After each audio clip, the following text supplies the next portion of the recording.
And as we look ahead to Thursday night, Wes Reynolds, already, here come the Saints. Nice win today. My voice goes up with questions whether or not it was actually a nice win. It's a cover.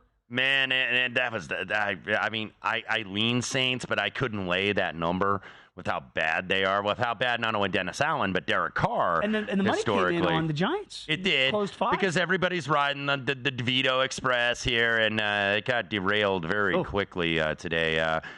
Giants held to under 193 total net yards. Now, DeVito, by the way, was sacked 7 times. After not being sacked by Joe Barry and the Packers the week ago. That's the amazing thing to me. So this Saints defense, they're still bringing it. That's the best unit on the team. Yes. And Dennis Allen, I think leaves a little bit to be desired as a head coach. I still think he's a pretty good defensive play caller, was a very good defensive coordinator for many years in this league. And, his defense, I think, really got after it, and it was just, check down Derek, don't mess it up. I say this, I'm glad you brought that up about Dennis Allen. It's not a slight to say somebody is a better coordinator than they are necessarily as a head coach. I think you've identified another one. Even to a degree, you could say that about Dan Quinn in Dallas. There's a number of different examples out there of maybe guys that are best suited to be in charge of a unit and not the whole squad. And he did it shorthanded, too, because Lattimore's been on IR, Marcus May on IR. Had some injuries on that defense, but they were after it today down there in the Superdome. One guy that I do think is a really good head coach and is a Super Bowl champion head coach is Sean McVay. And I kid buddies of mine that are Rams fans and, calling him boy genius for all the years that I have. But I think he is a really good overseer of the entire team. I am really impressed by what the Rams have done. By the way, was on today laying 6.5. Had to sweat that out. Didn't think it was going to be a sweat. I was actually on the other side because the line didn't move all week. It's not that I didn't like the Commanders, but I thought something's up here. And the Commanders, we'll get to them when we talk about their next game. But actually had a small chance to get in the back door, but they elected to kick the PAT and not go for 2. Down 14. Yeah. The new math says to go for 2. Ron Rivera decided to kick the extra point, and that got blocked. Yeah. So 28-20 Rams, by the way. But it was the Rams were to the right side. I felt like that. They were to the right side. I thought maybe sometimes with games you have to get lucky on wrong sides, and then you get unlucky on right sides. It probably would have been unlucky for the Rams. Rams, by the way, 445 yards today. I felt like right, exactly. 6.1 per play.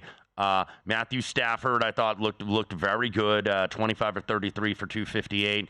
Rams are running the ball now with Kyren Williams again. 27 carries, 152, and a touchdown. And Rams are wire to wire here. They were 20-0 early in the third quarter, and you thought, okay, is this what the final score was going to be? But Rams all of a sudden, playing pretty good football because it was a little bit of a shaky spot for them with that game in Baltimore. It's like, they should have won, and they didn't end up winning. Got maybe a couple bad calls late, but Rams do rebound, and I know we'll get to that with Michael Duarte as well as recapping Brandon Staley and the Chargers debacle we saw here on Thursday night. But looking at this number, Dave, and I'm seeing 4.5 in the market. Down to 3.5 in some spots. Yeah. So 2 teams that got wins. Totals about the same. So not a ton of movement yet on this game. I don't think we have any new major injuries coming out of this one, but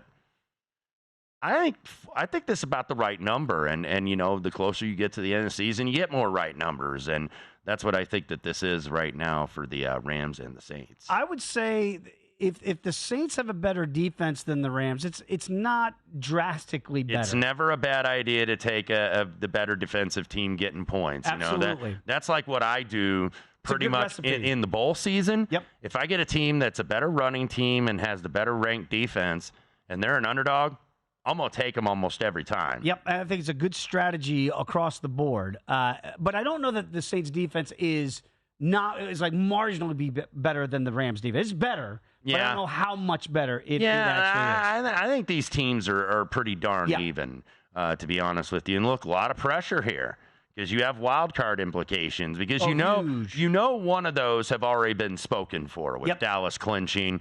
But it might be more on the Rams, too, because the Saints still have a path to the division. Rams obviously have zero path with the 49ers clinching. So probably a little bit more pressure on the Rams here in this matchup. I tend to agree with that assessment. I've mentioned this, and sometimes people ridicule me for saying that I believe the Rams would be a dangerous team in the postseason if they get in.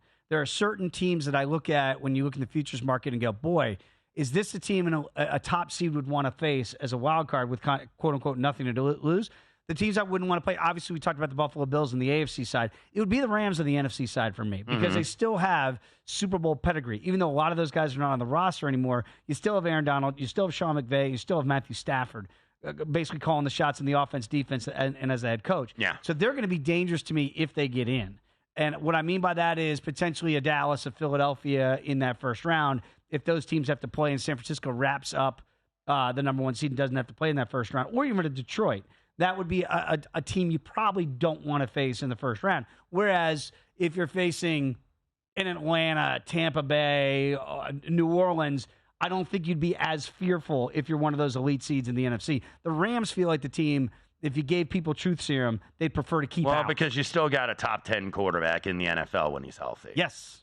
And quarterback play, it's on display each and every week how starved for good quarterback play this is. That's why the Matthew Staffords of the world can play forever. That's why the Tom Brady's did play forever. Aaron Rodgers might come back next week for the Jets. I mean, we are force-feeding old guys down your throats because there are not enough good young guys out there in the league. Hello?